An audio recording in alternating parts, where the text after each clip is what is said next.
Hello, everybody, and welcome to the Top Level Sports Podcast, the official podcast of TopLevelSports.net.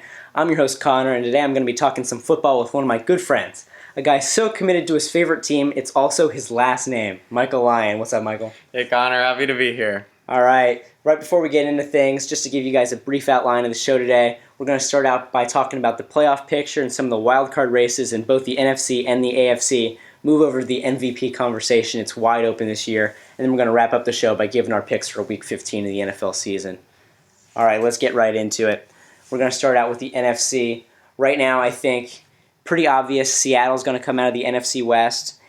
Despite the fact that my Giants took care of the Cowboys on Sunday night. Big win for the Giants. It was an impressive win. Yeah, I loved it. I still don't think we're going to be able to catch the Cowboys. Yes, we have the tiebreaker, but 2 games back with 3 games to play.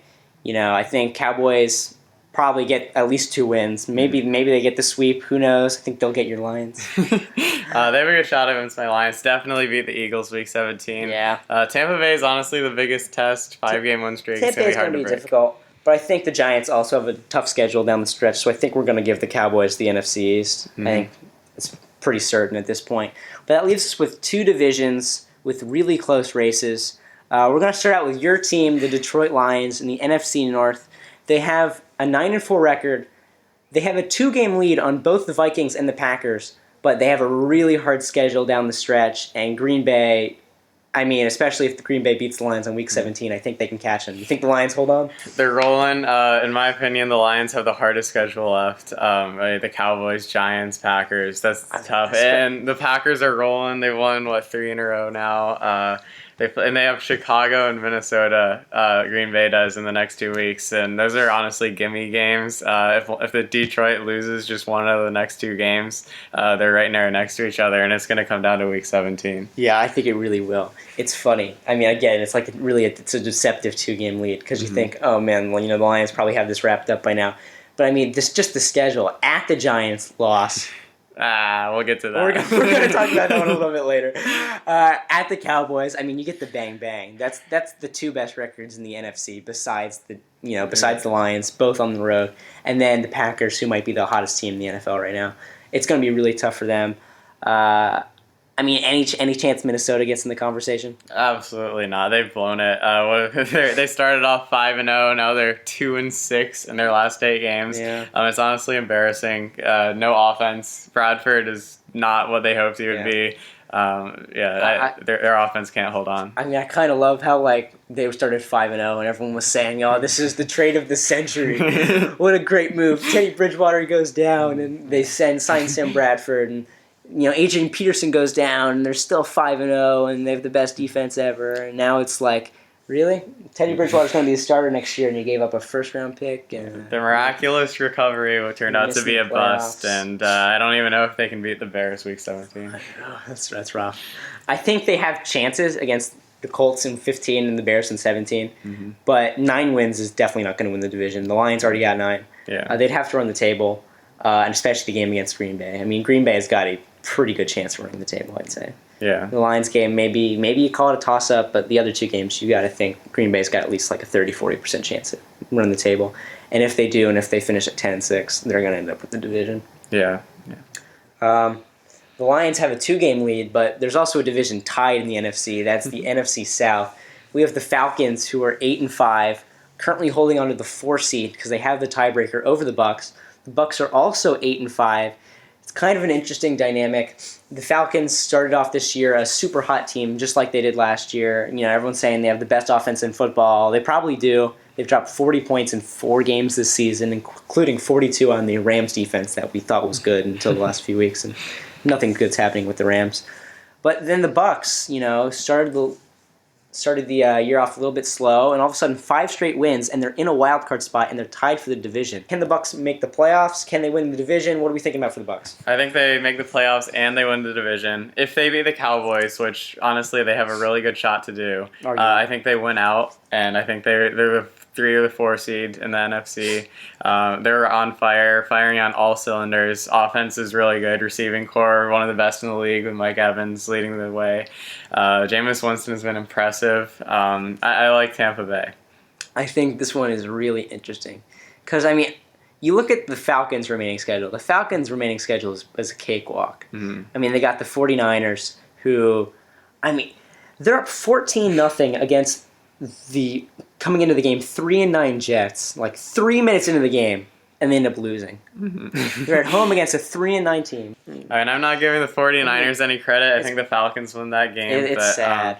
The Falcons are also only have a 500 record after their hot 4-1 start. I think they lose to the Panthers weeks. Yeah, I mean, I was gonna say, yeah, where's the loss there? Mm-hmm. I mean, the remaining schedule for the Falcons: home against the 49ers. I mean, it's a win. Mm-hmm. Then they are at the Panthers and home against the Saints. Mm-hmm. For the Falcons to lose the division, they're gonna have to lose to either to the Panthers or the Saints, and then the Bucs are gonna have to run the table unless the Falcons somehow lose 2 games there. Mm-hmm. But it's interesting.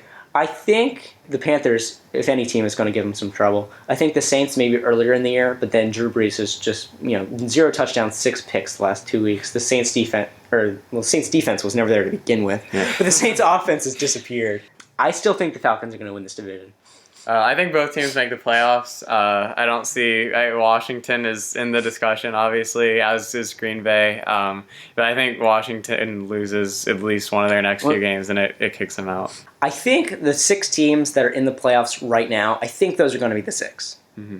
Got Dallas, Detroit, Seattle, Atlanta, Giants, Tampa Bay. I think those are going to be the 6 teams. The order might switch around a little bit. I think Seattle almost definitely will jump Detroit. Detroit's not going 3-0. And Seattle is right up there with Atlanta with the easiest schedules remaining.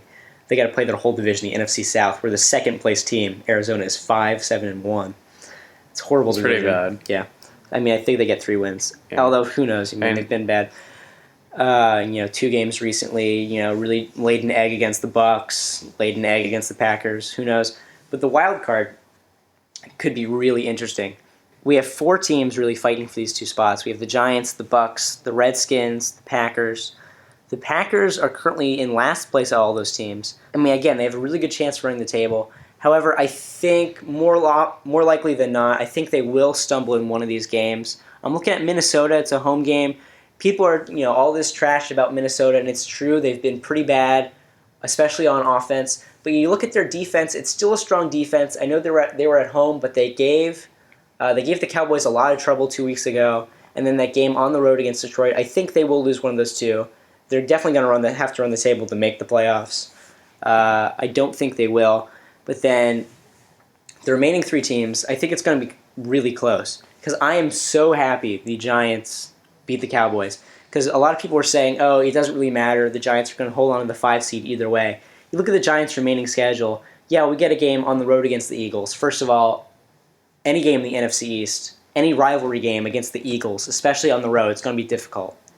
So it's not an easy win. They also have the Lions. They also have a road game against the Redskins. It's a tough schedule. I think if the Giants did not win this game against the Cowboys, I would not consider them a favorite to make the playoffs. Would you agree with that? Yeah, I'd agree with that. I think they could easily lose 2 out of their next 3 games. But at the bottom line, I'll agree with you that the 6 in there right now are going to stay in there, barring Green Bay running the table.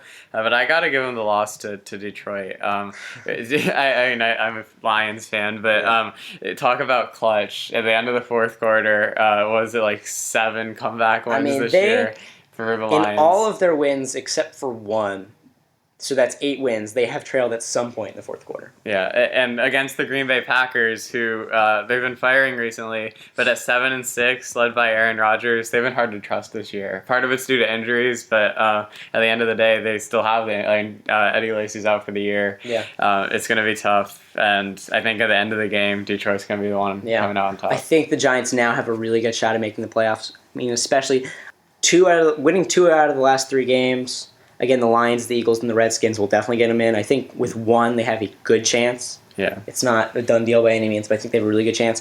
I don't think people should sleep on the Redskins, though. A lot of people are saying the Packers are going to be the team that breaks in if the Giants, stumble or the Lions stumble. I mean, technically, there's a chance the Lions might miss the playoffs. If they run into some tough times, they could lose all 3 of those games and the Lions miss the playoffs. If they lose out, yeah, it's possible. But, I mean, at the end of the day, I think Tampa Bay wins at least 2 out of their 3, and they're the 8-5 team. Washington would have to win out, I think, to make the playoffs. Yeah. I don't see. Don't count them out. Carolina and Chicago. Carolina will be an interesting game. I think that's the Monday nighter. It'll be interesting if they get past Carolina. We could, especially if Tampa Bay runs into some troubles, maybe lose to Dallas, maybe loses to either the Saints or the Panthers. We could be in a situation where the Redskins are 9-5-1 if they beat the Panthers and the Bears, and they're playing the Giants, and whoever wins that game will determine if the Bucs or the Redskins make the playoffs. That would suck for the Bucs, having to watch their fate be determined in a game they're not playing in. I think it's very possible. It is possible. I mean, let me look at the numbers right now. The Bucs 8-5, Redskins 7-5-1. I mean, we could be in a situation where, you know, if the Bucs just lose one game and the Redskins win out, the Redskins will pass them. Yeah, they have to win out though, and I don't know. The if they Bucs have are not in a them. comfortable position. I'd say they definitely need to win their games against the Saints and the Panthers. They do, and a big one against Dallas. So I'll go back to that 5-game win streak going into Dallas, and I think they're gonna pull it out against the Cowboys. Yeah. So I mean, obviously, we don't really think the Vikings are going to do much. But there's a lot of different ways it could shake out. But I think we both agree that these 6 teams currently in are going to be the 6 teams that come out. Yes, or at least the most probable. I think it's definitely the most probable outcome. What might not even have a probable outcome is the AFC. The AFC is a mess right now. I mean, we'll get to the wild card spot a little bit later in a couple minutes, which I think is. I mean, honestly, I don't remember a wild card race as exciting as what's happening for the 6th seed in the AFC right now. This is one of the most exciting things I've ever seen. Wow, that's saying something. Yeah, that's saying something. I mean, first of all, again, just to get out of the way, the New England Patriots are going to come out of the AFC East. They might have clinched it. Not quite positive. They have a 3-game lead over the Dolphins. I'm not sure if they would have the tiebreaker. But, I mean, Patriots are going to be a top 2 seed guaranteed. Yeah. But the other 3 divisions, I mean, we got some really interesting things going on. The AFC West, we have the Chiefs and the Raiders, both at 10-3. The Chiefs beat the Raiders twice, so they have the tiebreaker. I mean, I think it's pretty much a done deal. One of these teams is going to be like the 2, and one of these teams is going to be the 5. Mm-hmm. But who do you like out of those teams of actually getting home field advantage? Well, this is the best division I've seen in a while. I've got to give the edge to Kansas City right now to be the 2 seed, simply because I think New England's going to be the 1 seed first of all. Probably. And Kansas City beat Oakland head-to-head. That helps a lot. And looking at their schedule coming up, I think they beat the Chargers in Week 17. That's the easiest one. I think they beat Denver. Denver struggled, and Denver I don't think is going to make the playoffs. Their schedule is arguably harder than the Lions. I don't think so either. They play Patriots this week, Chiefs after that, Oakland after that. The 3 best teams in the AFC. back to back. Arguably the 3 best teams in the NFL, I think. And I mean, you got to throw Dallas in there, I think. And you're putting it. You have to throw Dallas in there, but arguable. Yeah. And you have Trevor Siemian, a rookie, going. You have to win back to back to back. They're 8-5 right now. They have nothing clinched at all. They have teams behind them with easier schedules and the same or similar records. Yeah, definitely. I just don't see how they pull it out. Yeah, but you're going Kansas City over the Raiders. Yes. Yeah, I would have to agree with that. I think the schedule for the Raiders is a little bit more difficult.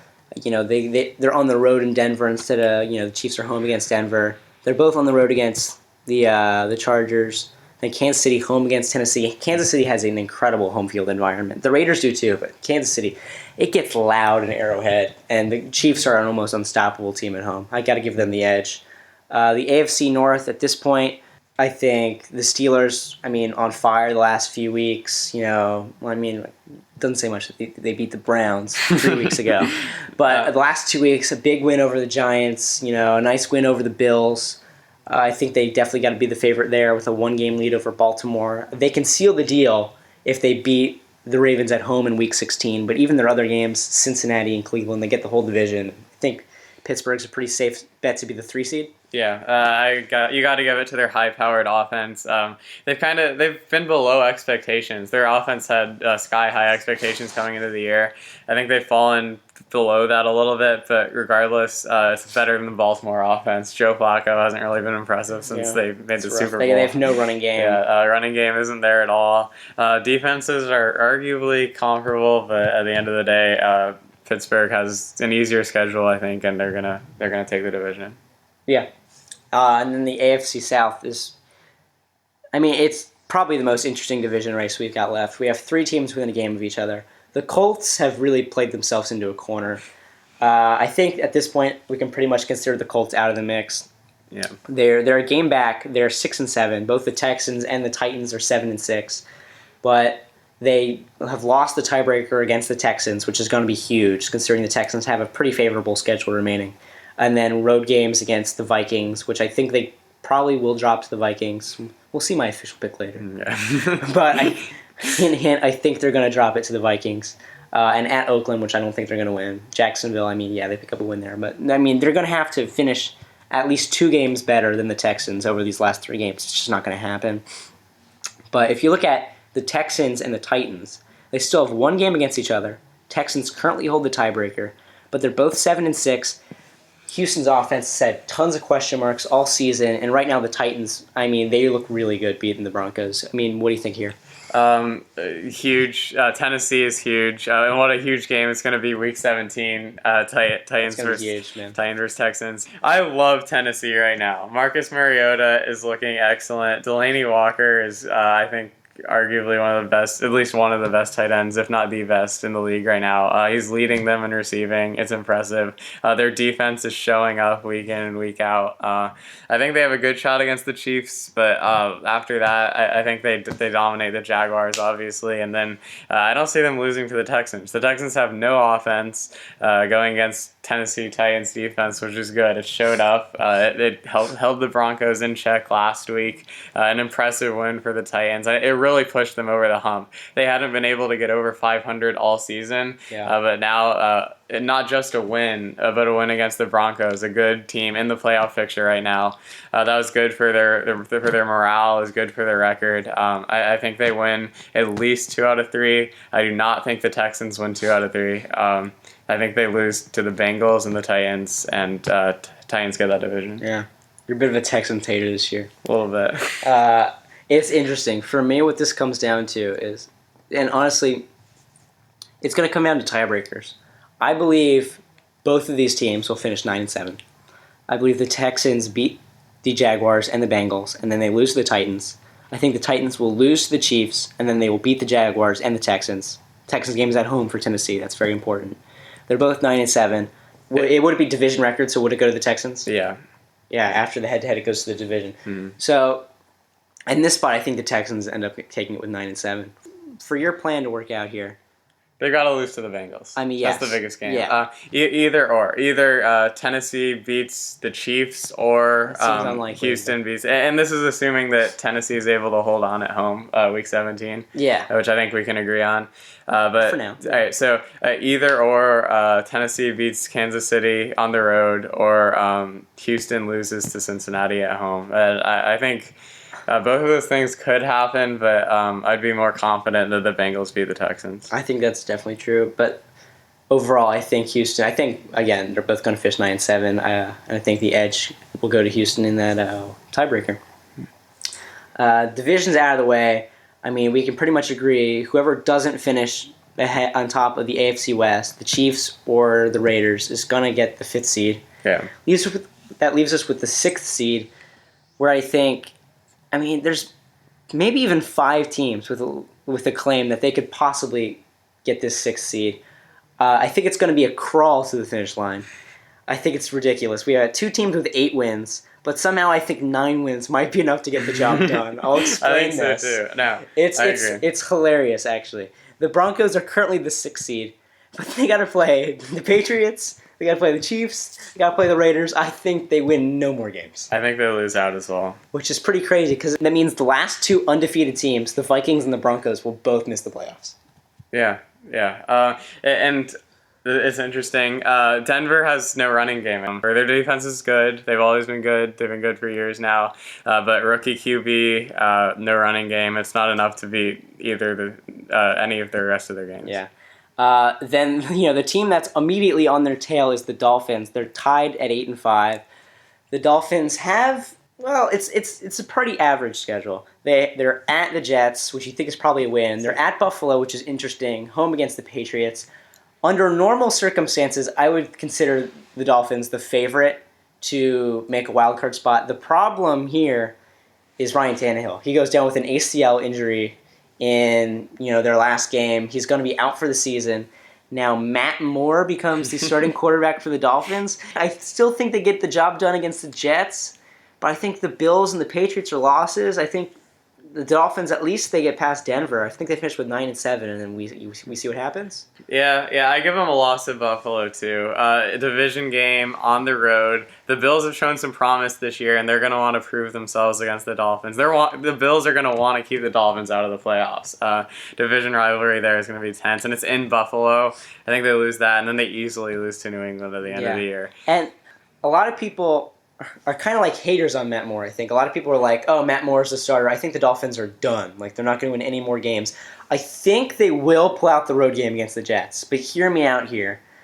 The Jets are not, I don't think they're as bad of a team as everyone thinks they are. We don't really know how Matt Moore is going to adjust to getting his first start in a while.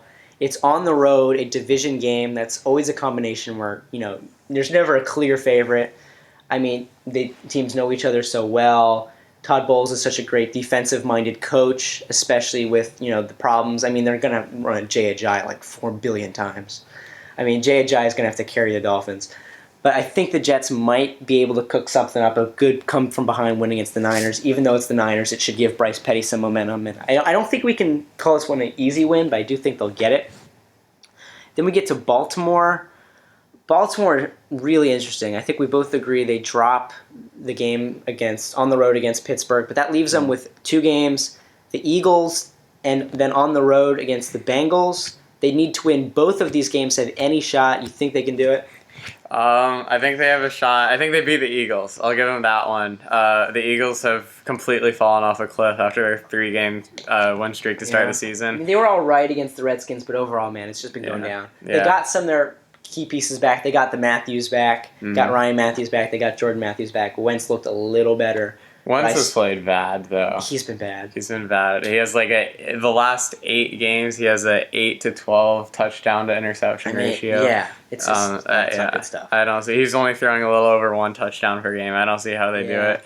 I don't see how the Eagles beat the Ravens. Yeah, it was after week 3, the Eagles beat the Steelers 34-3 in one of the most head-scratching games of the season. It's one of those where how did that happen? It still is, though. I mean, it's just how did that happen? And then all of a sudden, it was Pennsylvania. Yeah. The battle of the teams from Pennsylvania, and the Eagles with a huge win. Pennsylvania mania. The Eagles are going nuts. They're the best team in the NFL. No one really said that, but I mean, everyone had so much faith in Wentz, and a slow rookie season since then. But then Baltimore on the road against the Bengals, another tough division game. They're going to need it. You think they get it week 17? I think they need it, and I do think they get it. It's because of A.J. Green. He might be back, but he won't be 100%. That was a really devastating injury for them. Probably threw off their chemistry a bit. I'm going to need him for my fantasy team. Yeah. We're in the semis this week. We need him to come back. I wish you the best of luck, but their whole team's been thrown off. Really disappointing season in general. I'll give them enough credit to beat the Texans, but not enough to beat the Ravens. But that puts us at, so where are we then? Because the Dolphins finished 9-7, the Ravens finished 9-7. If you're right about Houston and Tennessee, they both finished 9-7. First of all, I think the Ravens will lose one of the games to the Eagles and the Bengals. I think. Okay. I mean, they're two. They're not cakewalk games. I think they'll lose one of them. So I think 8-8. I don't think the Ravens are in the conversation. But then that's interesting, because we'll see a lot of tiebreakers. I mean, Denver might. I mean, it's definitely not out of the question for a team like Denver to get a win over the last 3 horrible games. I mean, it's going to be tough, but not out of the question by any means. Right. I mean, they're 8 or 9 wins. Okay, then Miami's got 9, and Tennessee's got 9. Houston, we assume, gets the 4 seed. I assume. You don't think so. But say they get the 4 seed. And then we don't think the Colts have any chance. But stop the presses. Let's look at Buffalo. People were thinking Rex Ryan might have been fired today. They didn't know if Rex Ryan was still going to have his job. But slow down. Buffalo, they're 6-7. They've fallen out of the picture since their 4-2 start. Remember, they once shut out the Patriots. But yeah, they've fallen out of the picture since then. But look at their last 3 games. They got the Browns. Win. Home against the Dolphins. interesting. But if they win that, then they got a road game against the Jets.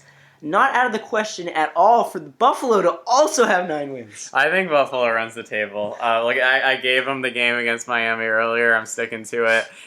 Jets and the Browns are the worst team in the league. That's an insta win, easy. Bad for the Browns. At the Jets, and the Jets have been horrible, inconsistent, no quarterback game, mediocre defense, mediocre run game. No, Buffalo wins that game. Tyrod Taylor is impressive, I think, for the amount of time he's been starting in Buffalo. He's learned the system quickly, and I like what I've seen from him. I'm not as high on Tyrod Taylor. His passing stats leave a lot to be desired. His strengths are definitely being a good mobile quarterback. And then LaShawn McCoy's been very good this season. Yeah. Very, very good. I think they have a good chance running the table as well. So yeah, let's say they beat Miami, and then Miami 9, Buffalo 9, Tennessee 9, Baltimore 8 or 9, Denver 9, 8 or 9. I think we've put a lot of thought into this, and I think the conclusion we're going to reach is we don't know. So either, one of two things can happen. One of these teams can wow us and run, outside of Buffalo, because we're expecting them to run the table. But one of the other teams in question can run the table. Can we safely say if one of these teams hits 10, they will get the spot? Yes. Yeah. 10 wins will get you there. None of these teams look like a lock for 10, or not even close. They don't even look like probable for 10 wins. So, in all likelihood, we're going to see some tiebreakers that not a lot of people have thought about. I mean, it's going to be a crawl to the finish. I mean, that's the phrase I'm going to be using. I don't think Denver gets another win. Miami might get 1. Baltimore gets 1. If you had to pick the 6th seed right now, I mean, who do you think it is? I got to go with... It's tough. Man, I got to go to Miami, I think. I agree. I think the difference maker, I think they if they win that game on the road at Buffalo, I think they can get themselves to 10. Yeah. I'm not sure how probable it is. I think it's, relatively very possible. I think it's going to be interesting, the road games against the Jets and the Bills. I think there's a good chance they pull out both of them. I don't know what percentage I would put on it. But relative to all the other teams in contention, definitely the best chance to reach 10. Yeah, they have the best chance. And what's interesting, though, is who has the tiebreaker over the Dolphins-Bills? Because that could actually come into effect. They play each other once more in the season. Yeah, who won the first one? I want to say the Dolphins won this game. I'm not positive. So then it would go to division record if Buffalo wins. Yeah. I mean, a lot of tiebreakers are going to be in play. Yeah. Definitely. I mean, it's going to be a race to follow, I'll tell you that much. That's really as much as we've got on the AFC wildcard race. So we're going to shift into the second part of our show.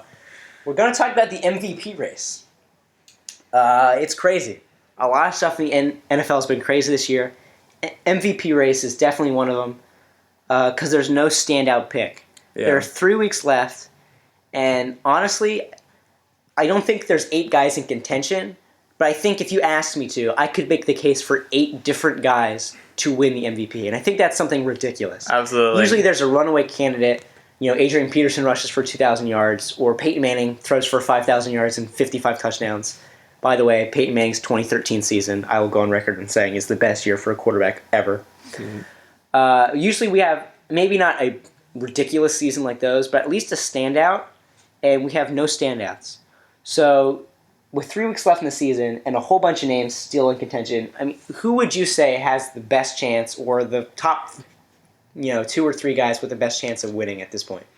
I got to give Brady the highest chance to win. I know he missed the first 4 games, but he's been absolutely on fire. As far as the numbers go, he has been a standout. On a per game basis, he's outperforming everyone in the field by a lot.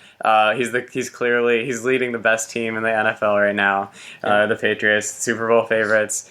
You got to give until they play the Giants. Until they play the Giants. Who knows, man? We'll see about that one, but. I got to give it to Brady. Numbers look good. Team looks good. He missed the 4 games, but if somebody else was doing what he was doing, I'd give them credit over him, but that's not happening. Brady's doing the best. Yeah.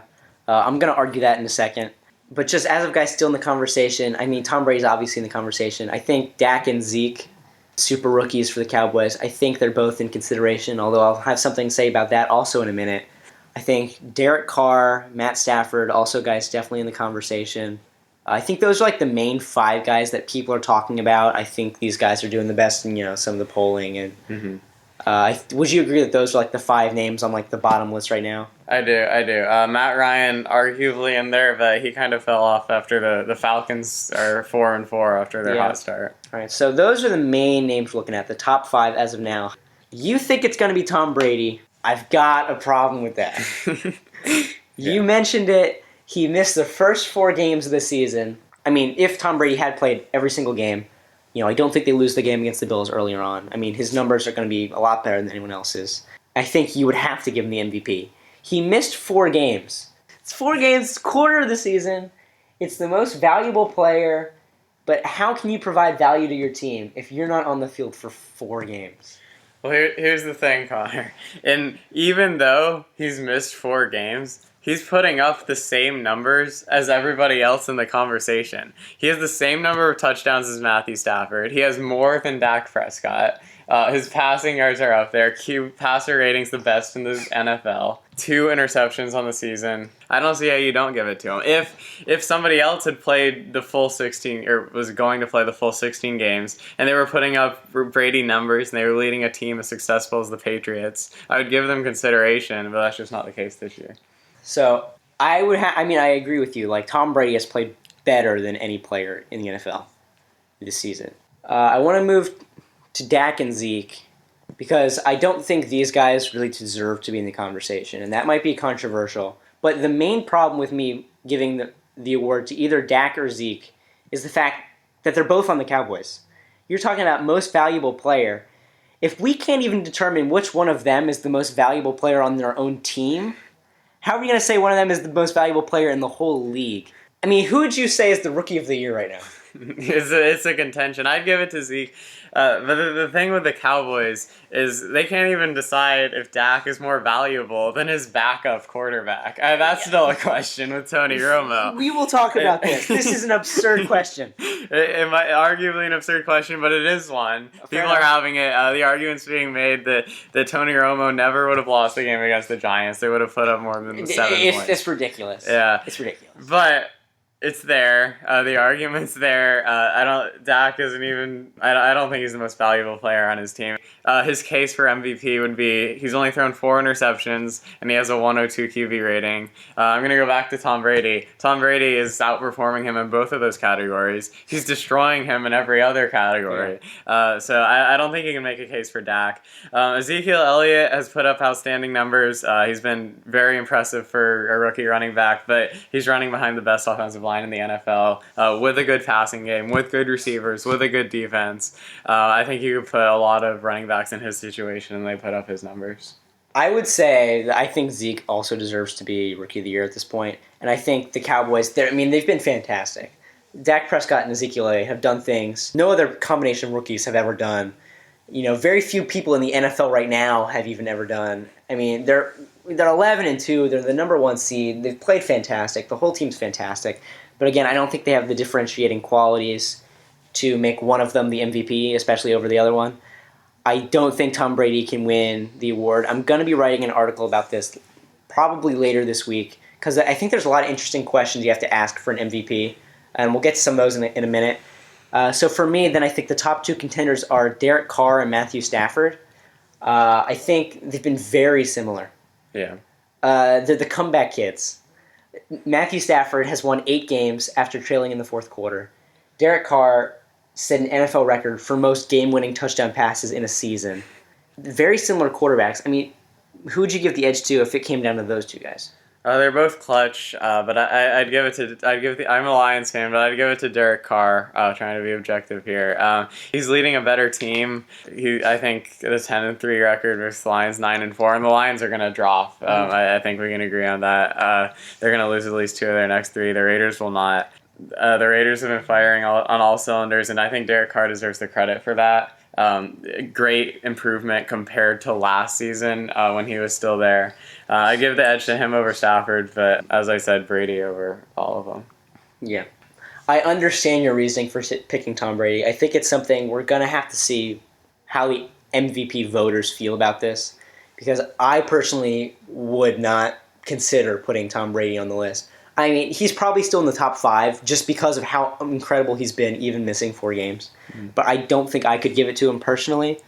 So for me, it would come down to Carr or Stafford at this point. Out of the main guys people are talking about. And I think I would have to give it to Carr as well. Just the transformation that he has given the Oakland Raiders. I mean, he enters the league. These guys are one of the worst teams in the league. Even last season, not very impressive. But people were saying Carr has potential. And, how long will it take? Will they get the pieces for Carr to actually show his potential? And this year, I mean, he's just been incredible. He led them to 10-3. Raiders are going to make the playoffs. I mean, that's something. That is something. Raiders are going to make the playoffs. They're already guaranteed their best season since 2002. And you got to give it to Carr for that. Yeah. He's been the reason. I mean, he's definitely been, him and Amari Cooper. Yeah, Amari Cooper, Michael Crabtree. The offensive line's been great. One of my favorite names in the league, Kelechi Osemele. It's one of the greatest offensive linemen in the league. On defense, Khalil Mack, incredible. They definitely have some pieces, but I think Derek Carr's definitely been the guy, especially with all his game-winning touchdown passes, his drives, just leading the team.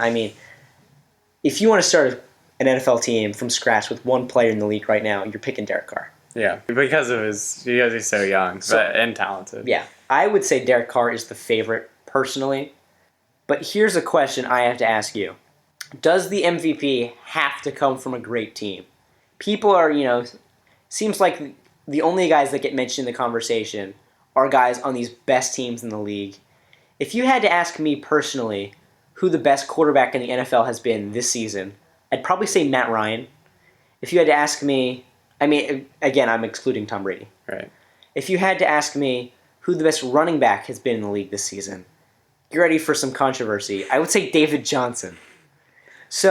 David Johnson, he plays on like a 5-7-1 team. And not saying that he is really in major consideration, but if there's a player having a truly remarkable season on a team that's 500 or maybe even a bit lower, they're just never going to win the MVP in this league because it's so centered on putting up wins. Do you think there's an argument to be made, though, if someone has a historic season, but let's say they play with the worst defense in the league? I think there's an argument to be made, but the circumstances under which that would happen are extremely improbable. Because when you talk about most valuable player, you're talking about value added in terms of wins. So if you're talking about a 5-7-1 team, okay, you can have a player on that is the most valuable player, but their value is going to have to be like 3 or 4 out of those 5 games. Yeah. You know what I'm saying? So, it's kind of hard for me to say. Like with Matt Ryan, for example. Matt Ryan's got some great stats. He is second in the league in yards. He's second in the league in touchdowns. He is number 1 in the league in yards per pass attempt. If you judge just by that, and I think just watching the Falcons' offense, which I think you'd have to agree has been the most impressive offense in the league this season. Okay. And they're not even a bad team like the Cardinals are. They're 8-5. Yeah. They're leading their division, but just because they're not one of the greatest teams in the league, I feel like they're not getting the consideration they deserve. And when you consider the fact that they lost a game to the Chiefs on a returned 2-point conversion, Eric Berry. It was an interception by Ryan threw. Right. And then also the game against the Seahawks where they're making their game-winning drive and the controversial missed pass interference call and Richard Sherman ends that drive. I think even if Matt Ryan threw the pick in the end zone, but that's a play you got to throw it somewhere and you're trying to take the lead by a field goal and the absolute worst case scenario happens. Falcons are very close from being a 10-3 team, and they're not even, again, still at 8-5. Do you feel like their record being the way it is part of the reason he's not in the conversation as much as some of the other guys? I do think it's because of their record, but I also think that's the way it should be in a sense. Because I can't look at it and say that Matt Ryan has added more wins to the Falcons than Derek Carr has done for the Raiders. Because it's not like Matt Ryan has no team around it. Like looking at that specific circumstance, Julio Jones is up there with the elite receivers in the NFL. Taylor Gabriel. Has emerged. Yeah, he has emerged. And you look at their running game, I'd say it's above average, Devontae Freeman. But then here's what I'd say to you. You're saying Matt Ryan has more help than Derek Carr, which I would probably tend to agree with. But you know who's got a lot of help? Yeah. Tom Brady. Tom Brady's on the Patriots, man. This is a team packed everywhere. So, at what point does it become... I think at this point, Tom Brady probably has been the best player in the league. But if it comes down to a situation where there's a guy putting MVP numbers up and he's on a poor team versus a guy that's putting pretty good numbers up on the best team, is it the best player in the league in terms of just who is the greatest player in the league? Or what does most valuable mean? I guess putting up wins. But like, you see what I'm trying to say? I do.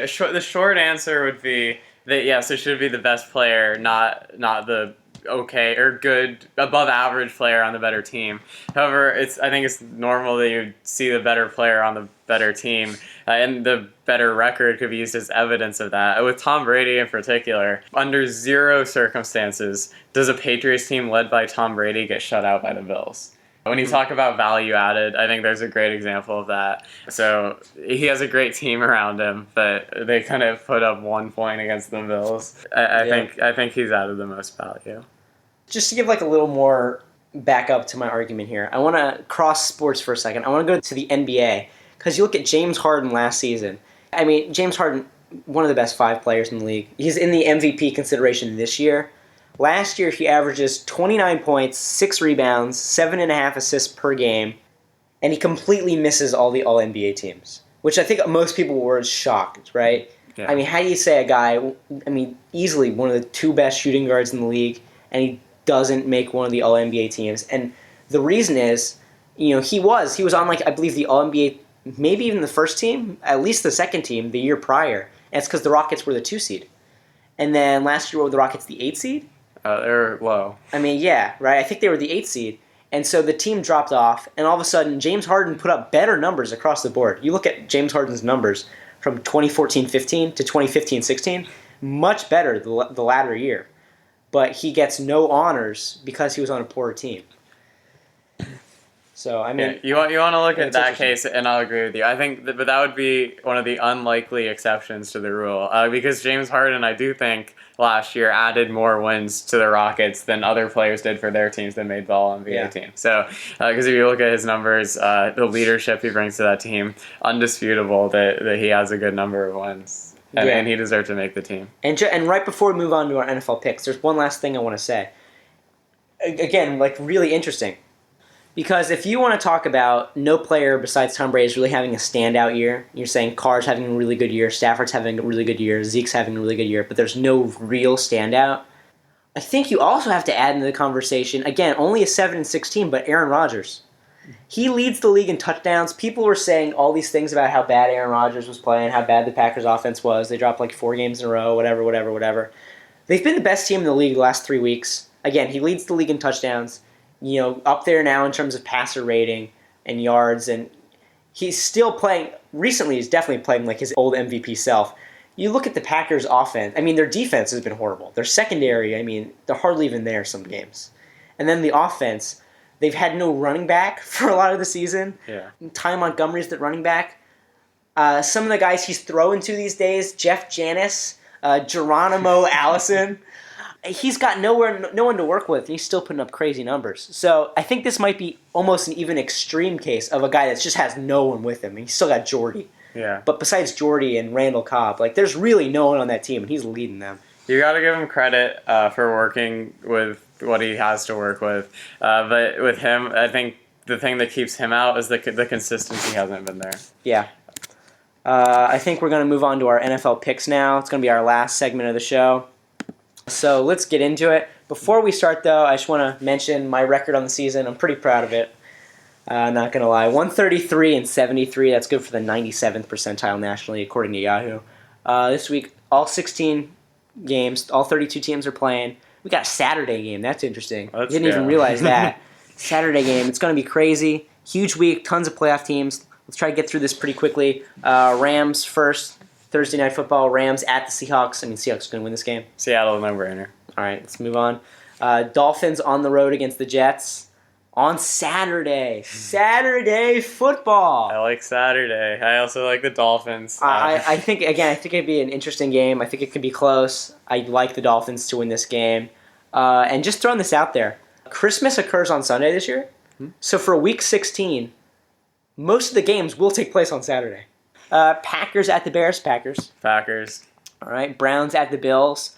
I mean, before we pick the Bills, because we're picking the Bills, I just want to We are picking the Bills. the Browns have turned into one of the most interesting teams to watch this season. Just because they're so bad that they've all of a sudden become like huge TV. It's like, will they win a game? Will they go winless? 538 says they have a 56% chance of going winless. They got the Bills, the Chargers, the Steelers left. They're not beating the Steelers. Bills, I mean, maybe, probably not. Probably not. I mean, like, almost definitely not. But the Chargers game, who knows? Phillip Rivers throws a lot of picks. Something crazy could happen. But the Browns are a desperate team. You know, they went for it in their last game. They went for it in the first quarter, down 14-0 against the Bengals. They went for it on 4th and 1 on their own 28-yard line. Yeah, they're desperate, and they make bad decisions, like going for it on your own 28-yard line in 4th and 1. Well, no. Well, they got it, first of all. But second of all, I mean, you can tell they're desperate. Joe Hayden has made comments, you know, he's saying, this is not funny if you're on an 0-13 team. This is horrible. We're doing everything we can. Hugh Jackson says this is the worst thing. The coach says it's the worst thing he's ever experienced. At some point, I mean, they're going to be, you know, trick plays. You know, I mean, they're going to be pulling stuff out of the bag. No one wants to go 0-16. So just by the factor that the Browns could do something crazy, I think there's a chance they win a game. They could win a game. I think they're worse than the 0-16 Lions, though. I think they lose out. Yeah, probably. Browns. I mean, here's the funny thing. It's like, oh, so Browns are going to get the number 1 pick next year. What are you going to do with it? And I'm thinking, well, they need a quarterback, but, you know, that hasn't worked too well in the past. They start a different quarterback like every other week. So, I mean, like, how much faith even is there? But, I mean, they need a quarterback. Once they find a good quarterback, they will do something. Like, but build the rest of their team. They haven't got one. Okay, yeah. First of all, they need an offensive line. They need a defensive line. They need... I mean, an offense, a defense, special teams. Their best wide receiver was a quarterback last season. Terrell Pryor's been a great wide receiver. He might make the Pro Bowl. Yeah. But he was a quarterback last season. Best player on the team. We're picking the Browns. Yeah. No! No! We're picking the Bills. Just kidding. We are picking the Bills.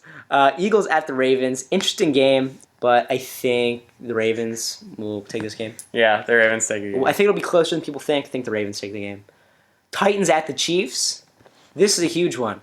Titans are one of the hottest teams in football, but they're on the road against the Chiefs, who are also one of the hottest teams in football. What do you think here? I really like how Tennessee's been playing. I think this game is going to be a lot closer than people think. At the end of the day, I'll give a slight edge to the Chiefs. I'll pick the Kansas City Chiefs, but look for a close one. I am realizing now we gave away the majority of our picks for playoff teams earlier in the show. We did. But I think I would also have to agree with you in taking the Chiefs on this one. Don't worry, we'll still argue the Giants and the Lions in a bit. Steelers at the Bengals. Bengals... Don't sleep on the Bengals. A.J. Green could return. Their last 2 games, they blew out the Eagles. Not saying too much anymore. They beat the Browns. Still not saying too much. But, you know, 2 wins. Andy Dalton's starting to roll again. Defense is picking it up. They have a chance. Still picking the Steelers. Steelers. Right. And then the game of the week. The Lions and the Giants. Didn't know it was coming up this soon. 9-4 Lions. 9-4 Giants. You are a Lions fan. I am a Giants fan. Giants are at home, but, you know, what? Give me the argument. Why will the Lions win this game? Matthew Stafford is 10th in the league in passer rating, but it's 10 points higher than Eli Manning, who is 22nd. You know, good for you. Yeah, good for me. The Lions have an edge at quarterback. They have an edge at being clutch. They have an edge at quarterback. They've won 8. They've won 8 out of their last 9 games. They're firing. They're still making late-game comebacks. Defenses are similar, essentially the same amount of yards allowed. Lions have a positive turnover margin per game. Giants have a negative. Seems like you've researched that pretty well. Yeah.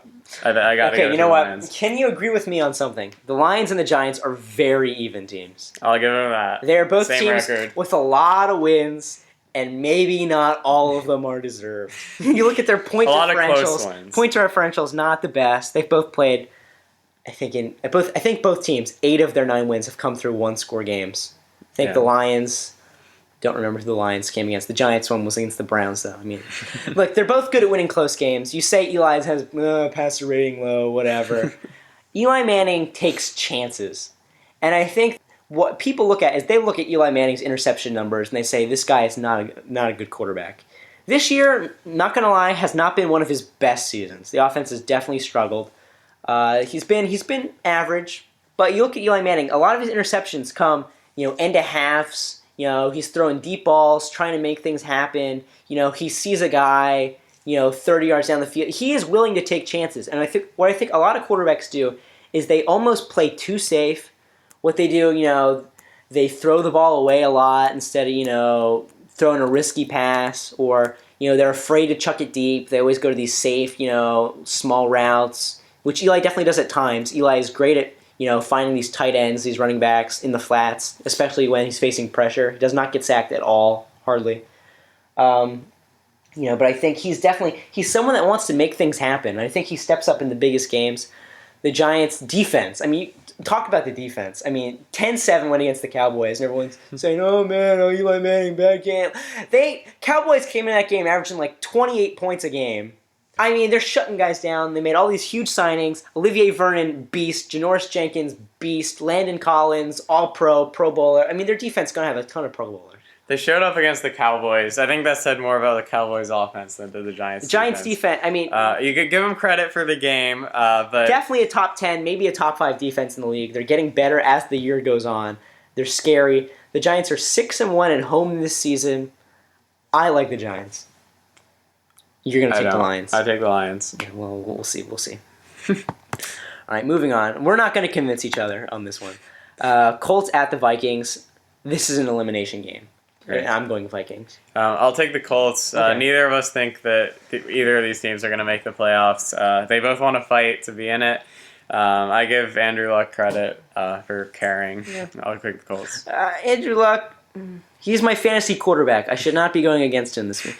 Against the Vikings defense, might need to pick a interesting decision I'll have to make in my fantasy league this week. Jaguars at the Texans. Jaguars, I know you were a big fan of the Jaguars coming into the season. Now they're 2-11.